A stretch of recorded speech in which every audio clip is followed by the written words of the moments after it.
Hi అండి, నా పేరు Anjaneyulu Gankisetti, health insurance specialist, Hyderabad. నన్ను అందరూ జనరల్గా ఏంటంటే స్టార్ హెల్త్ ఇన్సూరెన్స్ ఆంజనేయులు అంటారు. ఎందుకంటే ఆల్మోస్ట్ నేను 13 years నుండి స్టార్ హెల్త్లో వర్క్ చేస్తున్నాను. మోర్ దాన్ 2000 ఫ్యామిలీస్కి నేను పాలసీ ఇచ్చాను. సో నేను ఈ వీడియో ఏంటంటే జస్ట్ కస్టమర్స్కు కేవలం అవగాహన కోసం నేను ఈ వీడియో చేపిస్తున్నాను. సో ఏంటంటే క్లెయిమ్స్ జనరల్గా ఏంటంటే క్లెయిమ్స్ రిజెక్షన్స్ గురించి మాట్లాడడానికి నేను ఈ వీడియో చేస్తున్నాను అనమాట. మ్యాక్సిమం ఏంటంటే అందరూ సఫర్ అయ్యేది ఏంటంటే పాలసీ తీసుకుంటే క్లెయిమ్స్ వస్తాయో రావు అనే బాధతోనే పాలసీ తీసుకుంటారు. కాకపోతే ఏంటంటే తీసుకునేటప్పుడు కొన్ని జాగ్రత్తలు పాటించాలి. ఆ జాగ్రత్తలు ఏం పాటించాలన్నది నేను మీకు చెప్తాను. జనరల్గా క్లెయిమ్స్ రిజెక్ట్ కావడానికి ఏంటంటే మన ఇన్ఫర్మేషన్ అంటే హెల్త్ హిస్టరీ కరెక్ట్ మెన్షన్ చేయకపోవడం ఒకటి, ప్లస్ ఇంకోటి ఏంటంటే పాలసీలో మన date of birth names miss match అవ్వడం కావచ్చు, లేదంటే పాలసీస్ ల్యాబ్స్ అవ్వడం కావచ్చు, లేదంటే గ్రేస్ పీరియడ్లో ఏదైనా హెల్త్ ప్రాబ్లమ్స్ వస్తే మెన్షన్ చేయక రెన్యువల్ చేస్తే అలాంటి సిచ్యువేషన్లో కూడా మనకు క్లెయిమ్స్ రిజెక్షన్ అయ్యే అవకాశం ఎక్కువ ఉంటుంది అనమాట. సో జనరల్గా ఏంటంటే మేజర్ ఏంటంటే హెల్త్ హిస్టరీ అండి, మిస్రిప్రజెంటేషన్ అంటే పాలసీ తీసుకున్నప్పుడు జనరల్గా ఏంటంటే మనము అన్ని డీటెయిల్స్ కరెక్ట్ మెన్షన్ చేయాలి. మెన్షన్ చేస్తే మనకు ఏం క్లెయిమ్స్ అనేది రిజెక్షన్స్ ఉండవు. జనరల్ ఏంటంటే మనకు ఏదైనా సర్జరీస్ అయినా మెన్షన్ చేయాలి, టాబ్లెట్స్ వాడుతున్నా మెన్షన్ చేయాలి, ఎప్పటి నుంచి వాడుతున్నాం, ఏ డిసీజ్ వల్ల ఆ టాబ్లెట్ వాడుతున్నాం మెన్షన్ చేయాలి, delivery situation, family planning, Covid వచ్చిందా రాలేదా, ఫిజికల్ హ్యాండిక్యాప్డా, లేకపోతే సైకలాజికల్ ప్రాబ్లమ్స్ ఉన్నాయా, స్మోకింగ్ డ్రింకింగ్ హ్యాబిట్ ఉన్నా, టొబాకో చూయింగ్ హ్యాబిట్ ఉన్నా, సో ఎనీథింగ్ అంటే పెండింగ్ సర్జరీస్ ఉన్నా, పెండింగ్ ట్రీట్మెంట్ ఉన్నా, సో మనకి ఏదైనా జాయింట్ పెయిన్స్, మీ జాయింట్ రీప్లేస్మెంట్ అలాంటి ప్రాబ్లమ్స్ ఉన్నా, ఎనీ హెల్త్ ఇష్యూస్ ఉన్నా మనం మెన్షన్ చేసినాం అనుకోండి మీకు ఇబ్బంది ఉండదు. కాకపోతే ఏంటంటే పాలసీ తీసుకున్న తర్వాత హెల్త్ ప్రాబ్లమ్స్ వస్తే it's a company responsible, company claims happy ఇస్తుంది. జెన్యున్ క్లెయిమ్స్ కి కంపెనీస్ ఏం ఇబ్బంది పెట్టదండి. ఓన్లీ థింగ్ ఏంటంటే హెల్త్ హిస్టరీ కరెక్ట్ మెన్షన్ చేయాలి. ఇప్పుడు నేను ఏదైతే చెప్పానో ఆ హెల్త్ హిస్టరీ కరెక్ట్ మెన్షన్ చేయాలి. మెన్షన్ చేసిన తర్వాత ఏంటంటే మీరు ఒక డైరీలో నోట్ చేసుకోవాలి. పాలసీ తీసుకున్న తర్వాత ఏ హెల్త్ ప్రాబ్లమ్స్ కొత్తగా వచ్చినా ఫ్యామిలీలో ఆ పర్సన్కి ఈ ప్రాబ్లం వచ్చిందని ఒక డైరీలో మెన్షన్ చేసుకోవాలి. ఇప్పుడు ఫ్యూచర్లో హాస్పిటల్ అడ్మిట్ అయినప్పుడు మనం ఈ డాటా చూపిస్తే సరిపోతుంది. దాంతో పాటుగా దానికి సంబంధించిన ప్రిస్క్రిప్షన్స్ ఉంటే ఆ ప్రిస్క్రిప్షన్స్ అవి మనం ఇస్తే సరిపోతుంది. బట్ ఏంటంటే చాలా మంది ఏంటంటే పాలసీ తీసుకున్న తర్వాత అడ్మిట్ అయ్యేటప్పుడు ఏంటంటే ఏదో మెన్షన్ చేయకుండా తర్వాత ఏదో ప్రీవియస్ వచ్చినాయని మన రిపోర్ట్స్ దొరికినప్పుడు ఏంటంటే క్లెయిమ్స్ రిజెక్షన్ అయ్యే అవకాశం ఎక్కువ ఉంటుంది అనమాట. సో ఇది ఒక పాయింట్. నెక్స్ట్ ఏంటంటే జనరల్ ఏంటంటే చాలా మంది కస్టమర్స్ ఈ మామూలుగా పాలసీ తీసుకునేటప్పుడు ఆన్లైన్లో ఎక్కడెక్కడో తీసుకున్నప్పుడు ఏంటంటే నేమ్స్ ఇష్టం ఉన్నట్టు రాస్తుంటారు. సో ఆ నేమ్స్ డేట్ ఆఫ్ బర్త్ ఏదో ప్రూఫ్ ప్రకారం కాకుండా నార్మల్ రాసినప్పుడు ఏంటంటే క్లెయిమ్స్ వచ్చినప్పుడు ఈ names date of birth miss match అయినప్పుడు కూడా క్లెయిమ్స్ హోల్డ్లో పెట్టడానికి అవకాశం ఉంటుంది. జనరల్ ఏంటంటే ఇంకొకటి ఏంటంటే రీజన్ పాలసీస్ జనరల్ ల్యాబ్స్ అయిన తర్వాత కూడా మనం క్లెయిమ్స్ అప్లై చేస్తే రాదు. అంటే ల్యాబ్స్ అంటే జనరల్ కావు, బట్ ఏంటంటే ఈఎంఐ పాలసీస్ కనీసం ల్యాబ్స్ అయిన విషయం కూడా తెలియదు జనరల్కి కస్టమర్స్కి.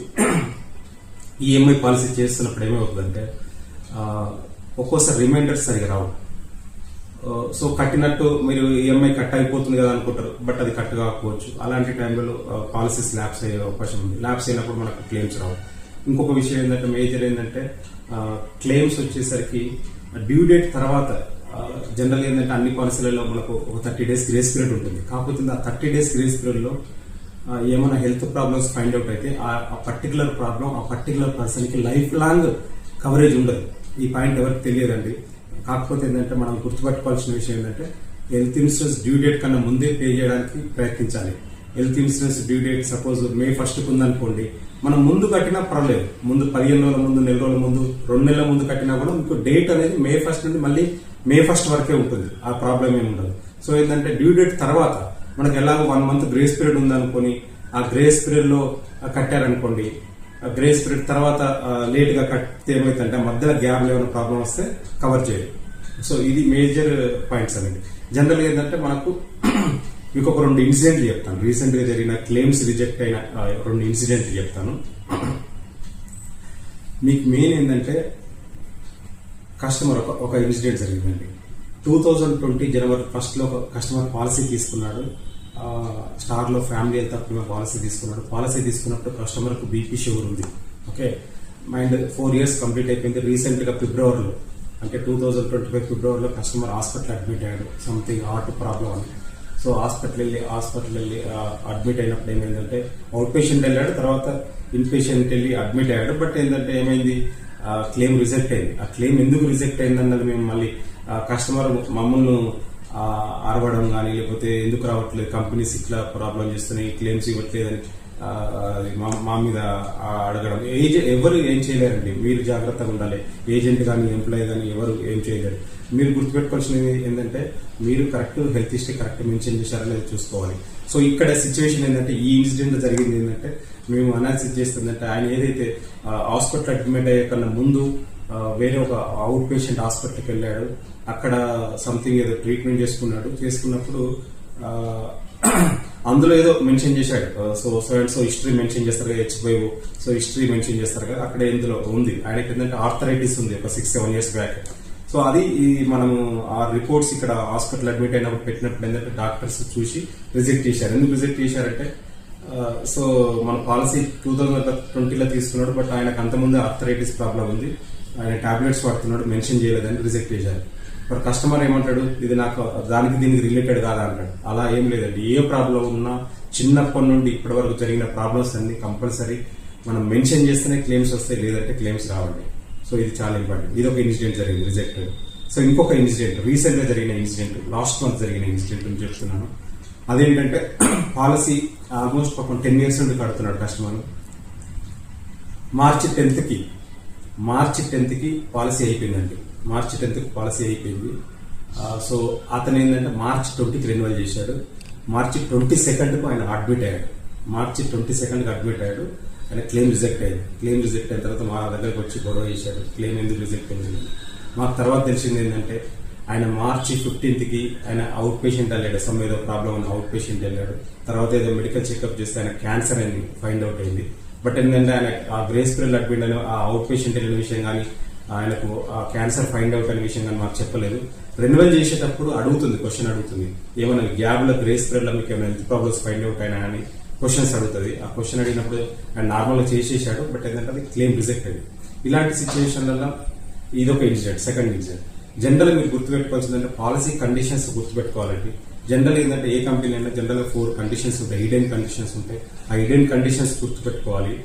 తర్వాత ఏంటంటే, ఈ పాయింట్స్ గుర్తుపెట్టుకుంటే మీకు ఫర్దర్ గా ఈజీ అవుతుంది. ఎప్పుడెప్పుడు క్లెయిమ్స్ వస్తాయన్న మీకు ఐడియా ఉంటుంది. జనరల్ ఏంటంటే, మనకు Day 1 నుండి యాక్సిడెంటల్ హాస్పిటలేషన్ కోరుతుంది. Day 1 అంటే మీరు పేమెంట్ చేసిన తర్వాత మీకు పాలసీ డాక్యుమెంట్ వస్తుంది. పాలసీ డాక్యుమెంట్ మీ చేతిలోకి వచ్చిందంటే అప్పటి నుండి మీకు యాక్సిడెంటల్ హాస్పిటలేషన్ కవర్ అవుతుంది. సెకండ్ పాయింట్ ఏంటంటే, పాలసీ తీసుకున్న 31 days తర్వాత other than pre existing health problems, other than plant surgeries మీకు 31 days తర్వాత కవర్ అవుతాయి. సిక్నెస్ ప్రాబ్లమ్స్ కవర్ అయిపోతాయి. థర్డ్ కండిషన్ ఏంటంటే, బై డిఫాల్ట్ గా ఫస్ట్ 24 months అంటే ఆఫ్టర్ 24 months అంటే 2 years వరకు మీకు ప్లాంట్ సర్జరీస్ కవర్ కావు. ఎలాంటి ప్లాంట్ సర్జరీస్ కూడా కవర్ అవ్వవు. జనరల్ గా మీకు ఐడియా కోసం చెప్తున్నాను. Hernia, piles, cataract, kidney stones, gall stones, gall bladder, knee joint place replacement, varicose veins, varicose ulcer, ENT, congenital internal surgery, fistula, tonsils, foot ulcer, thyroid, filaria, బోధకాలు, ఇలాంటి అన్ని surgeries కూడా మనకు మొదటి 2 సంవత్సరాల వరకు, మొదటి 24 నెలల వరకు కవర్ కాదండి. సో ఫోర్త్ కండిషన్ ఏంటంటే, పాలసీ తీసుకునే ముందు మనకు హెల్త్ ఇష్యూస్ ఉంటాయి. ఆ పర్టికులర్ ప్రాబ్లం ఆ పర్టికులర్ పర్సన్ కి మనకు 36 నెలలు ఉంటుంది. ఒక్కొక్క పాలసీలో ఒకలా ఉంటుంది. కొన్ని పాలసీలలో 2 years, కొన్ని పాలసీలో 3 years, కొన్ని పాలసీలలో 4 years అలా ఉంటుంది. సో ఇది జనరల్ ఇన్ఫర్మేషన్ అండి. ఇంకోటి ఏంటంటే, మీకెవరికన్నా దీని డౌట్స్ కానీ, క్లారిఫికేషన్స్ కానీ, హెల్త్ ఇన్సూరెన్స్ విషయంలో ఏ డౌట్స్ ఉన్నా నాకు డైరెక్ట్ ఫోన్ చేయొచ్చండి. 9000543747 అండి. నా పర్సనల్ ఆఫీస్ వచ్చి ఇక్కడ కేబీహెచ్బి మెట్రో దగ్గర పిల్లర్ నెంబర్ 769 దగ్గర నా పర్సనల్ ఆఫీస్ కూడా ఉంటుంది. సో కేబీహెచ్బి మెట్రోకి వెరీ నియర్ అండి, చాలా దగ్గర. అండ్ ఇంకోటి ఏంటంటే, ఆల్మోస్ట్ నాకు మోర్ దాన్ 2000 కస్టమర్స్ కి నేను డైరెక్ట్ పాలసీ ఇచ్చాను. అందరూ సాటిస్ఫైడ్ కస్టమర్స్ ఉన్నారు. మీరు డిస్క్రిప్షన్ లో నా లింక్ కూడా చూడొచ్చు. కస్టమర్ ఫీడ్బ్యాక్ కూడా మీరు చెక్ చేసుకోవచ్చు. అండ్ ఇంకోటి ఏంటంటే, మెయిన్ ఇంపార్టెంట్ పాయింట్ ఏంటంటే, మీరు అనుకోవచ్చు 2000 members కస్టమర్స్ ఉంటాయి, మీరు సర్వీస్ ఏమి ఇస్తారు, బిజీ ఉంటారు అనుకోవచ్చు. అలా ఏం లేదండి. నాకు పర్సనల్ గా ఎంప్లాయీస్ ఉంటారు. సో మీకు జనరల్ ఏంటంటే, క్లెయిమ్స్ సర్వీస్ కావచ్చు, రెన్యువల్ సర్వీసెస్ కావచ్చు, చెక్ పికప్, క్లెయిమ్ సర్వీసెస్ అంటే జనరల్ ఏంటంటే రీఎంబర్స్మెంట్ ప్రాసెస్ ఉన్నప్పుడు మనము అది డైరెక్ట్ మా పర్సన్ మీ ఇంటికి డైరెక్ట్ పంపించి డాక్యుమెంట్స్ కలెక్ట్ చేసుకోవడం జరుగుతుంది. అలాంటి సర్వీసెస్ అవైలబుల్ ఉన్నాయి. ఇప్పుడు ఈవెన్ క్యాష్ చేసుకున్నా కూడా ప్రీ హాస్పిటలేషన్, పోస్ట్ హాస్పిటలేషన్ అలాంటి ఏమైనా క్లెయిమ్స్ ఉన్నా కూడా మేము డైరెక్ట్ సర్వీస్ ఇస్తాం. సరౌండింగ్ 100 కిలోమీటర్స్ వరకు మా పర్సనే పికప్ చేసుకుంటాడు డాక్యుమెంట్స్. మోర్ దాన్ 100 కిలోమీటర్స్ ఉంటే మాత్రం ఆల్ ఓవర్ ఇండియాలో మాకు కస్టమర్స్ ఉన్నారండి. సో వేరే కస్టమర్స్ ఏమైనా రీఎంబర్స్మెంట్ అలాంటి మాకు కొరియర్ చేస్తారు documents. Almost more than 10 states నుండి నాకు కస్టమర్స్ ఉన్నారు. సో నేను చెప్పేది ఏంటంటే ఎనీ డౌట్స్ మీరు హ్యాపీగా కాల్ చేయొచ్చండి. పాలసీ తీసుకునే ముందు దయచేసి కండిషన్స్ తెలుసుకొని పాలసీ చేయగలరు. అండ్ ఇంకోటి ఏంటంటే హెల్త్ హిస్టరీ మెయిన్ ఇంపార్టెంట్ ఏంటంటే హెల్త్ హిస్టరీ కరెక్ట్ మెన్షన్ చేసి తీసుకుంటే మీకు ఎప్పుడు క్లెయిమ్ ప్రాబ్లమ్స్ ఉన్నాయండి. Thank you.